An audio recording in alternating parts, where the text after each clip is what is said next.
Good afternoon, students. Today's class is on aminoglycosides.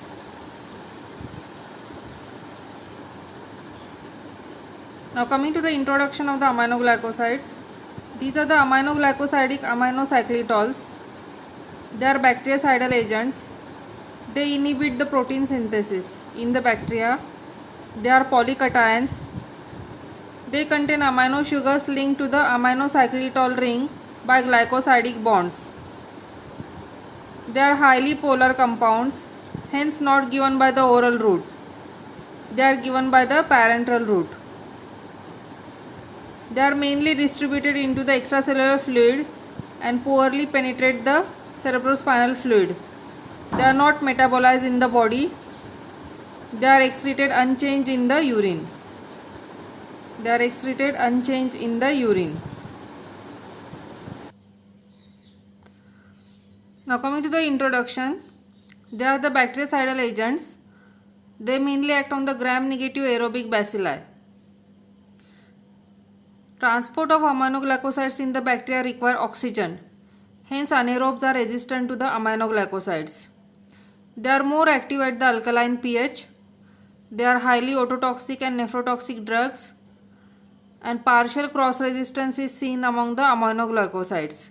So these are the common features of the aminoglycosides. Now aminoglycosides are a group of natural and semi-synthetic antibiotics. They are a group of natural and semi-synthetic antibiotics which are produced from the soil actinomycetes. From the soil actinomycetes they are produced. The first member was discovered by Waxman and colleagues in the year 1944. And the first member is streptomycin, discovered in the year 1944.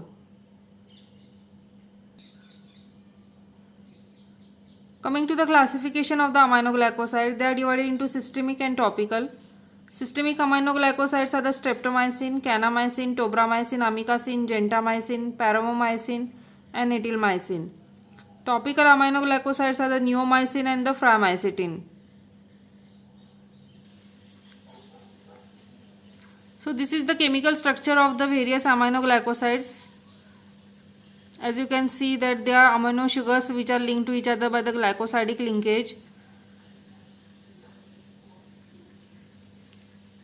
Now coming to the mechanism of action of these drugs. These are the bactericidal antibiotics. There are two main steps in the mechanism. First is the transport through the bacterial cell wall and the cytoplasmic membrane, and then binding to the ribosomes resulting in inhibition of the protein synthesis. This is the second step.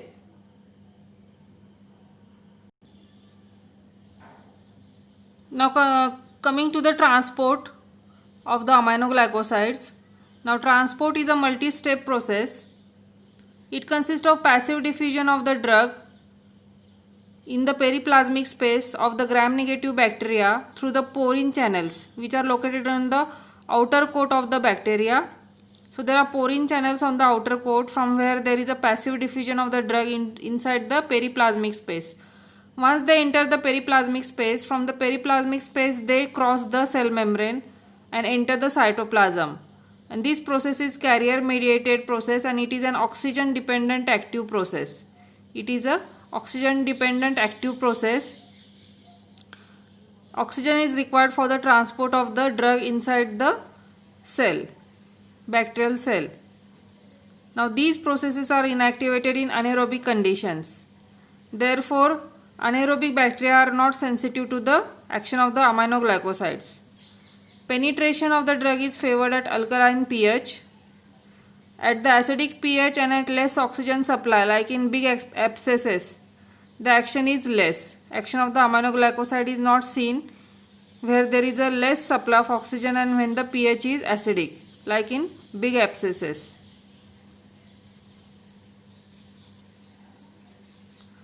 Now there is a transmembrane electrochemical gradient which supplies energy for the transport of the drug. Now this transport is coupled to a proton pump, and low pH, that is acidic pH, anaerobic condition inhibit the transport by reducing the electrochemical gradient. Transport is enhanced by beta-lactam antibiotic vancomycin, which inhibit the cell wall synthesis, and this enhancement is basis of synergism of these drugs with the aminoglycosides. So the beta-lactam antibiotics, vancomycin, these drugs inhibit cell wall synthesis, and because of this there is an enhancement of the action of the aminoglycosides, and so there is a synergism with these drugs when these are combined with the aminoglycosides.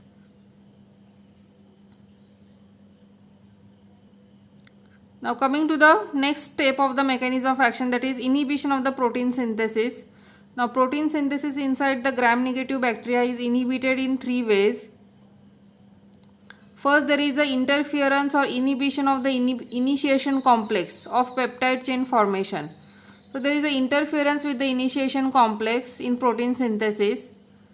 Then the second step is there is a misreading of the messenger RNA codon, which causes incorporation of the wrong amino acids into the growing peptide chain, and this results in non-functional proteins, formation of the non-functional proteins.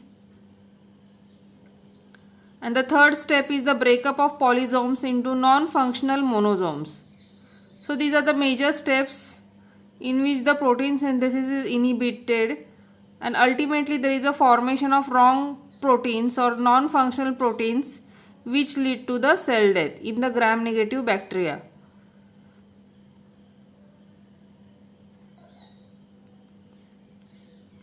Now as you can see here in this diagram, aminoglycosides, they bind to the 30S ribosomal subunit. Then there is a inhibition of initiation of protein synthesis. Initiation of protein synthesis is inhibited when aminoglycoside bind to the receptor site on the 30S ribosomal subunit, which causes inhibition of the initiation of protein synthesis.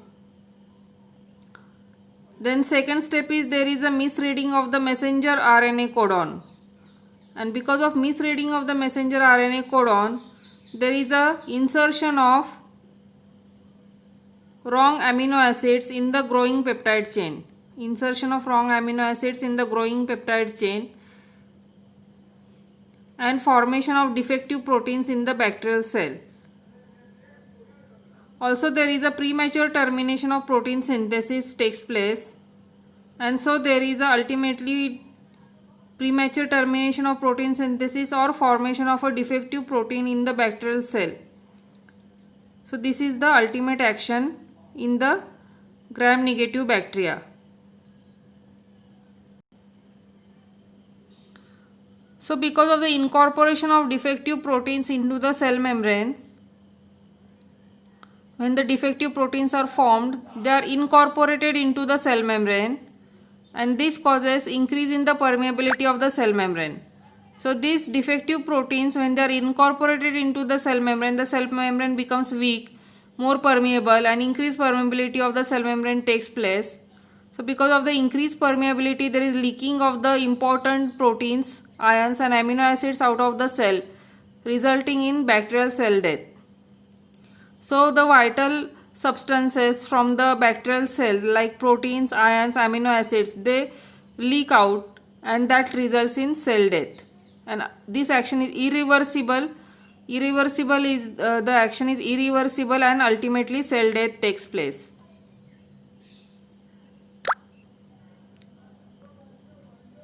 Now coming to the mechanism of resistance of the aminoglycosides. How do the bacteria develop resistance to the aminoglycosides? First mechanism is production of the transferase enzyme by the bacteria.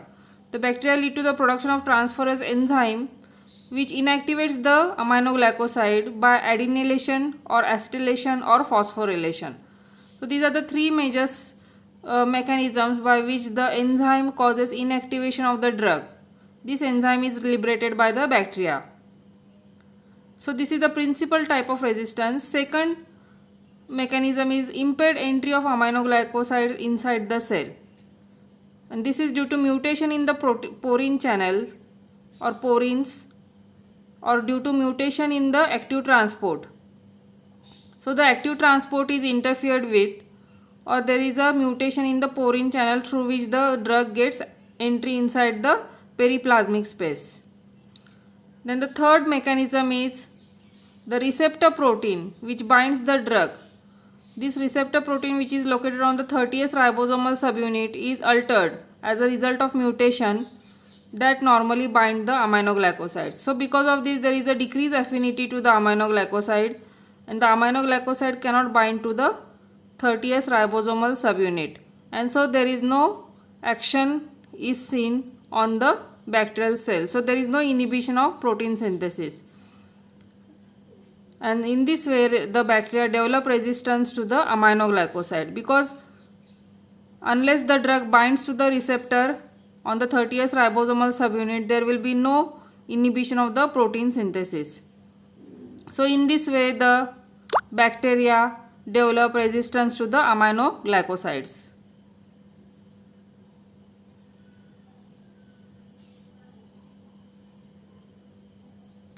Now coming to the spectrum of the aminoglycosides, mainly the aerobic gram-negative bacilli are inhibited by the drug.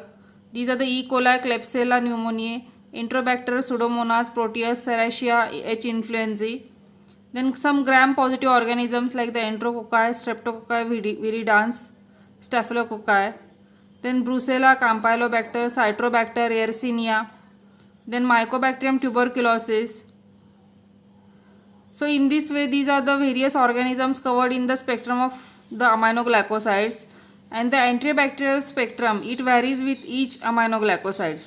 So some aminoglycosides are acting on some organisms and others are acting on other organisms. For example, streptomycin acts on the Mycobacterium tuberculosis, whereas gentamicin does not act on the Mycobacterium tuberculosis. So the spectrum varies with each drug.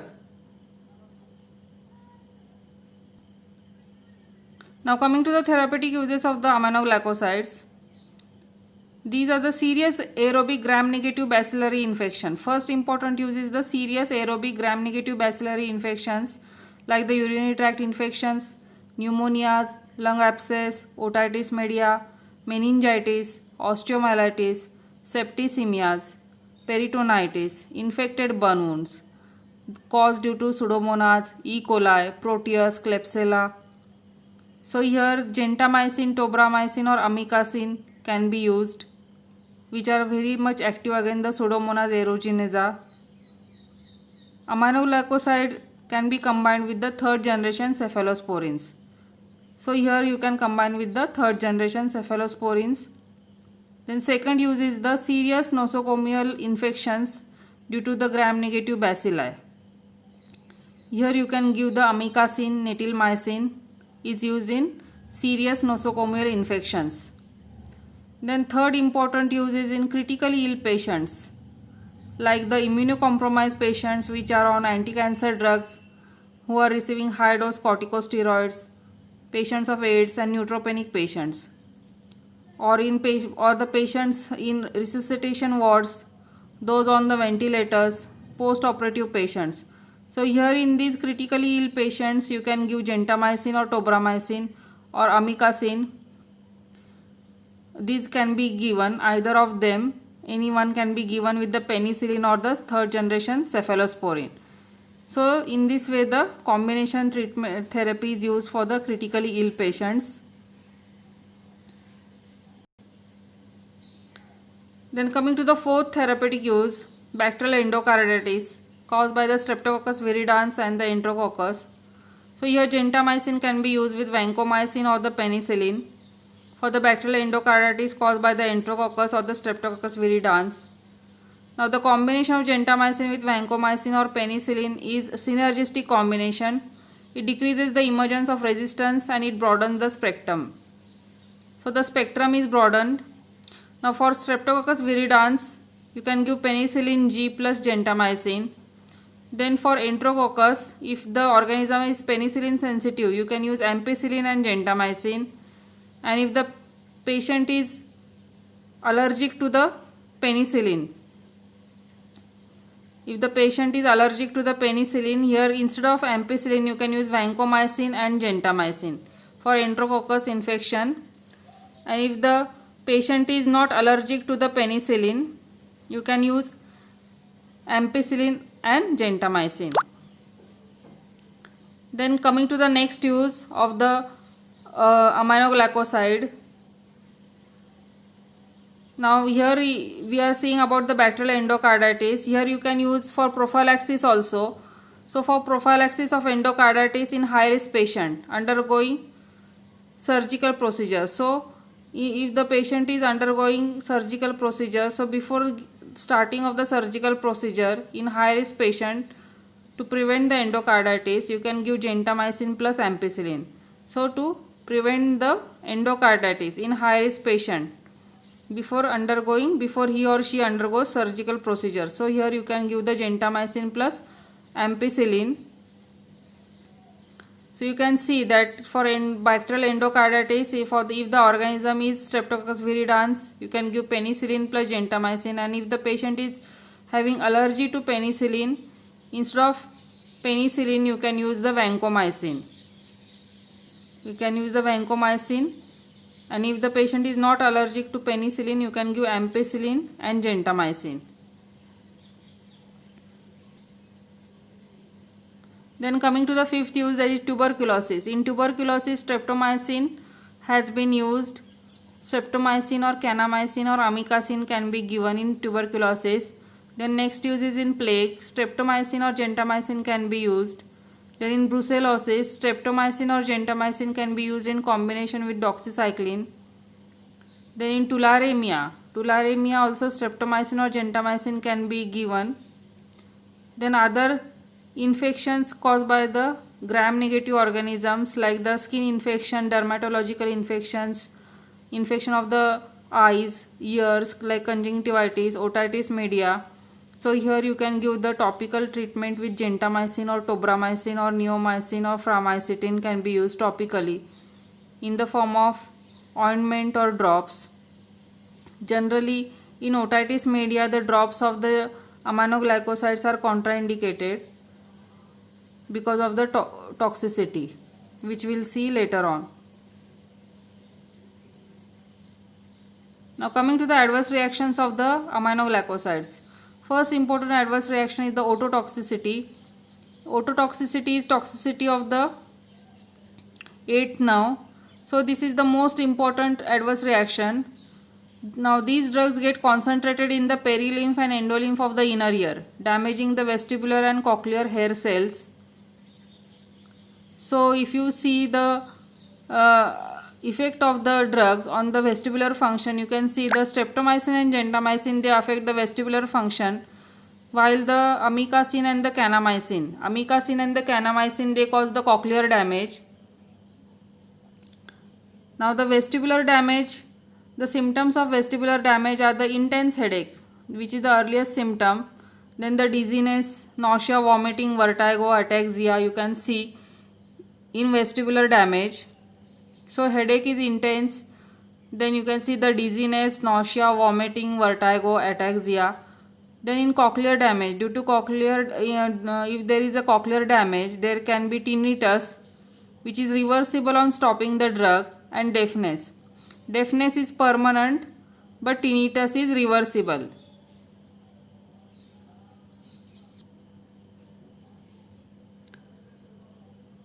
Now coming to the risk factors of the ototoxicity. So in which patients ototoxicity due to the aminoglycoside is high?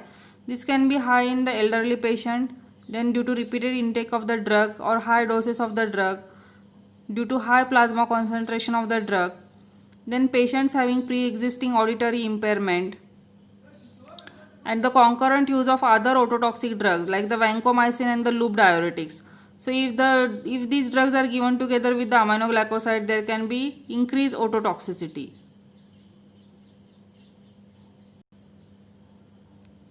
Now coming to the next adverse reaction, important adverse reaction of the aminoglycoside, that is the nephrotoxicity. So if you see the nephrotoxicity, it results due to the aminoglycosides, which they cause the tubular damage. Tubular damage is seen with the aminoglycoside, leading to the loss of urinary concentrating power. So there is a loss of urinary concentrating power, low, and there can be low glomerular filtration rate, albuminuria will be there, and cast will be there. So in the urine you can see albumin and the cast, low GFR will be there. This is due to the tubular damage. Aminoglycosides get concentrated in the renal cortex, and toxicity is seen in those who receive high doses of the drug, have pre-existing renal disease, in elderly patients, and in patients who receive other nephrotoxic drugs like the vancomycin, cisplatin, cyclosporin and the amphotericin B. Then this renal toxicity is reversible if the drug is stopped immediately. So on stoppage or stopping the drug, the renal toxicity is reversible. And next toxicity is the neuromuscular blockade. A neuromuscular blockade due to the aminoglycoside is seen because of the aminoglycoside. They reduce the acetylcholine release from the motor nerve endings. So the aminoglycosides cause reduction in the release of the acetylcholine from the motor nerve endings, and this leads to the neuromuscular blockade. So the symptoms are the apnea, which is been reported when the streptomycin or neomycin was put into the peritoneal cavity or the pleural cavity after the surgery, and if curare was used as a muscle relaxant. So in these patients who are receiving curare as a muscle relaxant, and if the neomycin or the streptomycin was used simultaneously, then apnea was reported. This is because of the decreased release of acetylcholine from the motor nerve endings. Now neuromuscular blockade due to the aminoglycoside can be antagonized by the intravenous calcium salt. So intravenous calcium can be used for the treatment of this neuromuscular blockade or to reverse the neuromuscular blockade. So myasthenia gravis patients should not receive the aminoglycoside because myasthenia gravis is worsened by these drugs. Hence these drugs are avoided in these patients of the myasthenia gravis.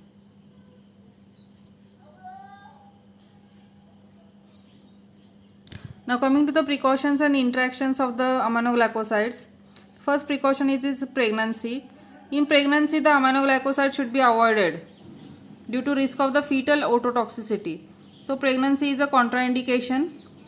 Second is in combination with other nephrotoxic drugs. Aminoglycoside should not be given with other nephrotoxic drugs like the non-steroidal anti-inflammatory drugs, vancomycin, amphotericin B, cyclosporin, cisplatin, because of increased nephrotoxicity. Then other ototoxic drugs like the vancomycin, furosemide. So these are the drugs which cause ototoxicity, and if you give with the aminoglycosides, there is enhanced ototoxicity or increase in the ototoxicity of the aminoglycosides also. Then in elderly patient, it should be contraindicated above the 60 years of age because of poor renal function. There can be enhanced nephrotoxicity in these patients.